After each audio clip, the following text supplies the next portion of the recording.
Bismillahirrahmanirrahim. Assalamualaikum warahmatullahi wabarakatuh. Perkenalkan, nama saya Ansiri dari Biologi B. Di sini saya akan menjelaskan PPT interaktif, yaitu dengan materi tentang sistem pernafasan. Untuk belajar, maka kalian klik mulai.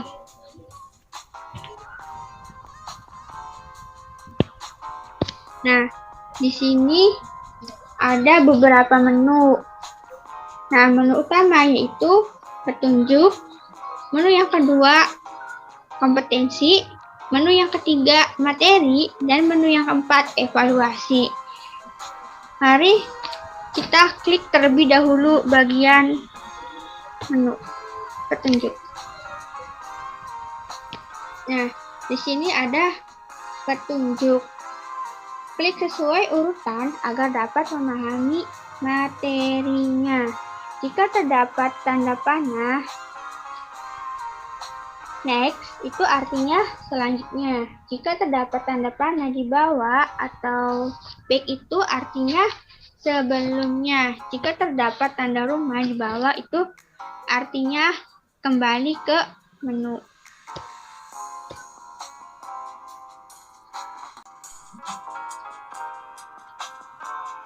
Selanjutnya yaitu kompetensi.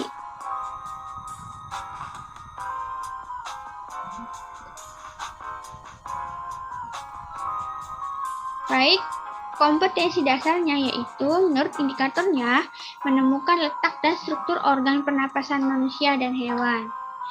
Menjelaskan struktur dan fungsi organ pernapasan pada manusia dan hewan, menjelaskan proses pertukaran oksigen dan karbon dioksida dari alveolus ke kapiler, kandungan zat dalam rokok yang dapat mengganggu sistem pernapasan, menganalisis mekanisme pernapasan pada manusia dan hewan, serangga dan burung, menganalisis kelainan dan penyakit terkait sistem pernapasan, menjelaskan pengaruh merokok dengan kesehatan pernafasan, menjelaskan hubungan kondisi udara lingkungan yang tidak bersih, dan menjelaskan keterkaitan perilaku merokok dengan struktur organ pernafasan.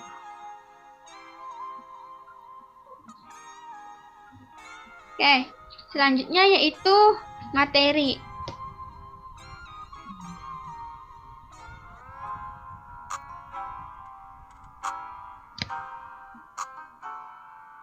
Materi yang kita bahas kali ini yaitu tentang sistem pernafasan.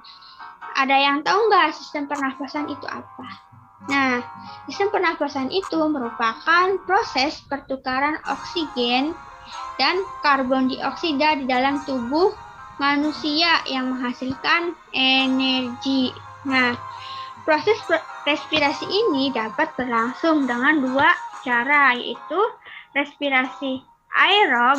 Nah, respirasi aerob ini merupakan proses pemecahan molekul dengan menggunakan reaksi yang pada umumnya C6H12O6 plus 6O2 direaksikan dengan 6CO2 plus 6H2O sama dengan hasilnya yaitu 675 kalori.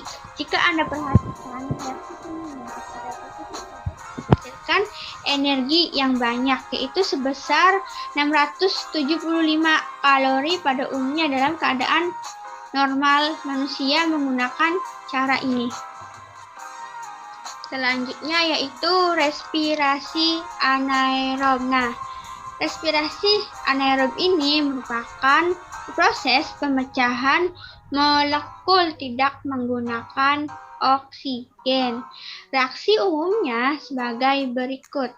C6H12O6 direaksikan dengan 2C2H5OH plus CO2 plus 28 kalori. Nah, pada proses respirasi anaerob ini terjadi pemecahan molekul yang tidak sempurna karena masih dihasilkan zat organik sehingga energinya belum terbebaskan semua.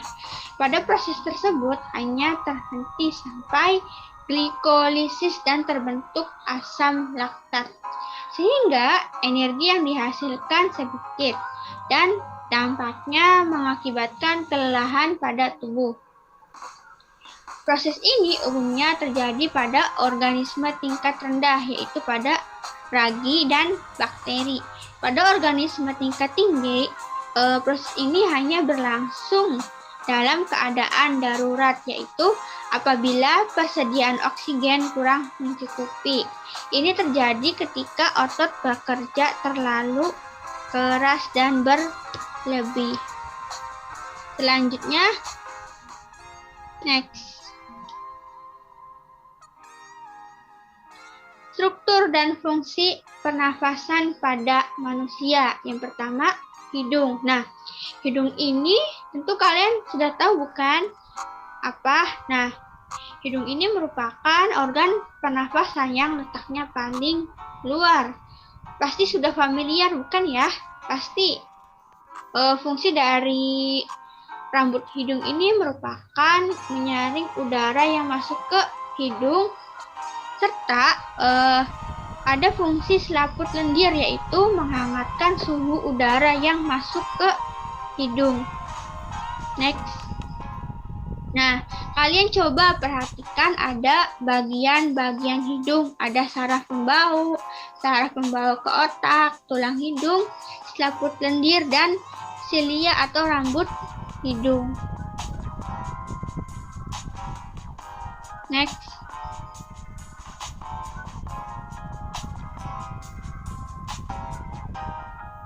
Nah, yang kedua yaitu faring. Nah, faring ini merupakan terjadinya persimpangan antara saluran pernafasan dengan saluran pencernaan. Nah, ciri-ciri dari faring ini atau karakteristiknya yaitu saluran yang panjangnya 12 sampai 14 cm.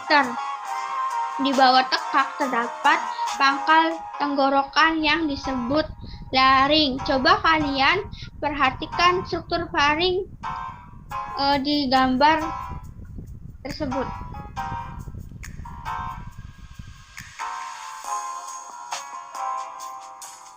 Next. Nah, yang ketiga yaitu laring. Nah, laring ini dikenal sebagai kotak suara, adalah penghubung untuk faring dan trakea. Struktur laring disusun oleh kepingan tulang rawan antara lain seperti berikut ini. Tulang rawan atau epiglotis. Tulang rawan epiglotis ini berjumlah 1 dan terletak di puncak laring berbentuk daun. Nah, selanjutnya tulang rawan tiroid. Tulang ini berjumlah 1, berbentuk seperti perisai yang terletak di sebelah anterior dari laring. Pada pria dan wanita ada perbedaannya, yaitu pada pria lebih besar dan menonjol yang membentuk jakun. Tulang rawan krikoid. Nah, tulang rawan krikoid ini berjumlah 1 dan membatasi bagian bawah laring berbentuk cincin. Selanjutnya tulang rawan arytenoid. Tulang rawan ini berjumlah 2 dan terletak di atas krikoid. Tulang rawan arytenoid ini berhubungan dengan pita suara.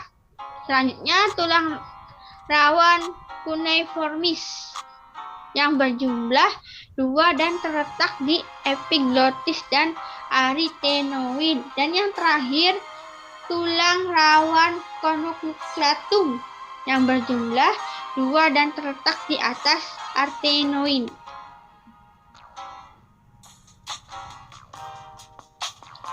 Yang keempat. Nah, yang keempat, coba kalian perhatikan gambar di sampingnya. Oke, trakea ini merupakan menghubungkan laring dengan bronkus dan menjadi jalan bagi udara dari leher ke bagian dada. Fungsinya itu sebagai jalur udara untuk masuk dan keluar dari paru-paru. Nah, dinding trakea ini terdiri dari 3 lapis, yaitu lapisan luar atau jaringan ikat. Yang kedua, otot polos dan cincin tulang rawan, dan yang ketiga yaitu jaringan epitel yang bersilia menghasilkan lendir untuk menangkap benda-benda asing yang akan masuk ke dalam paru-paru.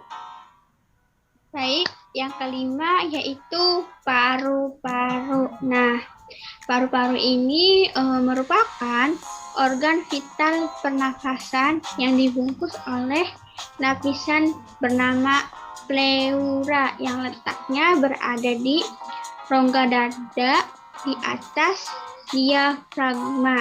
Nah, paru-paru ini dibagi menjadi 2. Yang pertama, paru-paru kiri yang hanya memiliki 2 segmen, dan yang kedua itu merupakan paru-paru kanan yang mempunyai 3 segmen. Coba kalian perhatikan gambar di samping. Ada bagian paru-paru manusia. Bagian atas yaitu bronchiolus, kapiler, pulmonari, alveolus, laring, trakea, bronkus, dan bronchiolus.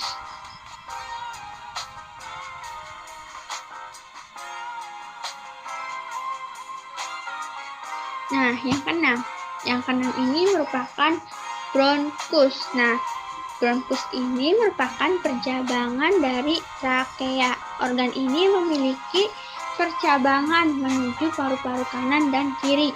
Setelah melewati bronkus, maka percabangan ini akan diteruskan oleh bronchiolus dan berakhir di alveolus atau gelembung udara. Fungsi dari bronkus ini merupakan sebagai jalur udara dari trakea menuju paru-paru.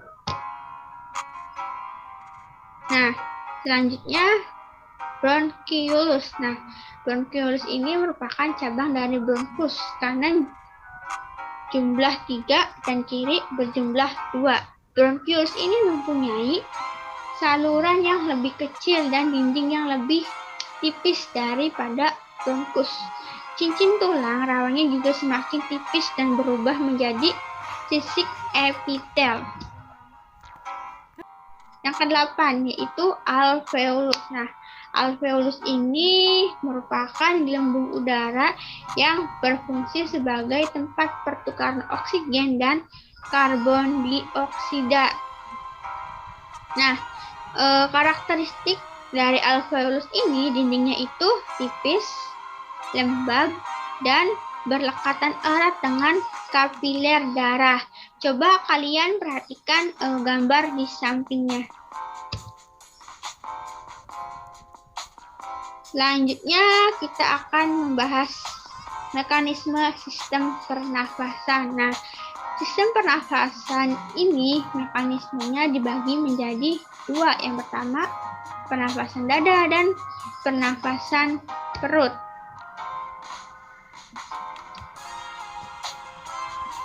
Nah, pernafasan dada atau otot tulang rusuk.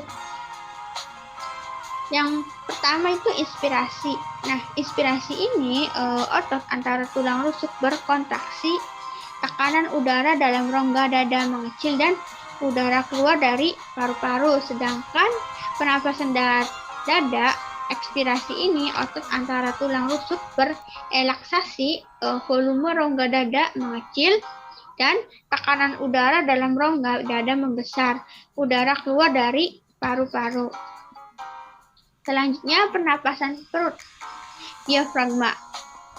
Nah, dalam pernapasan perut, diafragma ini dalam inspirasi otot diafragma berkontraksi. Posisi diafragmanya itu melengkung, volume rongga dan dada mengecil, tekanan udara dalam rongga dada membesar, udara keluar dari paru-paru. Sedangkan yang ekspirasi ini otot diafragma berelaksasi, Posisi diafragmanya juga sama, melengkung. Volume rongga dada mengecil, tekanan udara dalam rongga dada membesar. Udara keluar dari paru-paru. Nah, baik. Selanjutnya yaitu soal evaluasi. Yang pertama, proses pertukaran oksigen dan karbon dioksida di dalam tubuh untuk menghasilkan energi yaitu disebut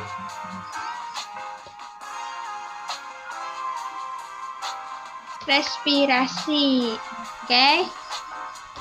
Selanjutnya, trakea dan alveolus ditunjukkan oleh gambar 1 dan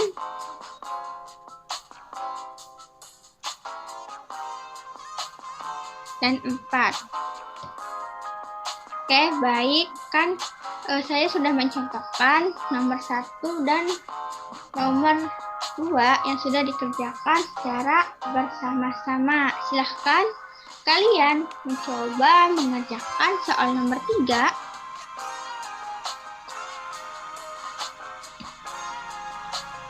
Nomor 4 dan nomor 5. Alhamdulillah, karena saya sudah selesai menjelaskan materi kita pada hari ini, yaitu sistem pernafasan. Mohon maaf apabila ada kata-kata atau kekurangan saat menjelaskan materi. Saya akhiri. Wassalamualaikum warahmatullahi wabarakatuh. Semoga bermanfaat.